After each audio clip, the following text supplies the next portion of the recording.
এই হলো আজকের চিংড়ি মাছ। বাবা অনেক শখ করে বাড়িতে একটা লাউ গাছ লাগিয়েছে, আর তাতে দেখো কি সুন্দর একটা লাউ ধরেছে। এটা দেখতেই মায়ের কাছে আমার আবদার, লাউ চিংড়ি করে তো খাওয়াতেই হবে। আগের ভিডিওতে বলেছিলাম কয়েকদিনের জন্য বাড়িতে এসেছি, আর মাকে অনেক কষ্ট করে রাজি করিয়েছিলাম যাতে আমার সামনে লাউটা গাছ থেকে কেটে আনে ভিডিও করব বলে। যাই হোক, রান্নায় ফিরে আসি। প্রথমে একটু জিরে হালকা করে ভেজে তুলে নিতে হবে, তারপর খোসা ছাড়িয়ে রাখা চিংড়ি মাছগুলো নুন হলুদ দিয়ে এরকম লালচে করে ভেজে তুলে নিতে হবে। আর দেখো মা কত সুন্দর করে ঝিরিঝিরি করে লাউগুলোকে কেটেছে লাউ ঘন্ট রান্না করার জন্য। চিংড়ি মাছ তোলার পর যতটুকু তেল বেঁচেছিল তার মধ্যে এই ঝিরিঝিরি করে কেটে রাখা লাউটাকে দিয়ে 3-4টে মতন চেরা কাঁচা লঙ্কা, সামান্য একটু নুন দিয়ে অল্প আছে ঢেকে রাখতে হবে বেশ কিছু সময়। লাউটা সেদ্ধ হলে এরকম জল ছেড়ে আসবে।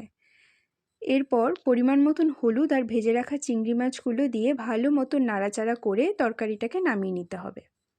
আর ওদিকে যে ভাজা জিরেটা ছিল তার সাথে একটু আতপ চাল ভালো মিহি করে বেটে নিতে হবে।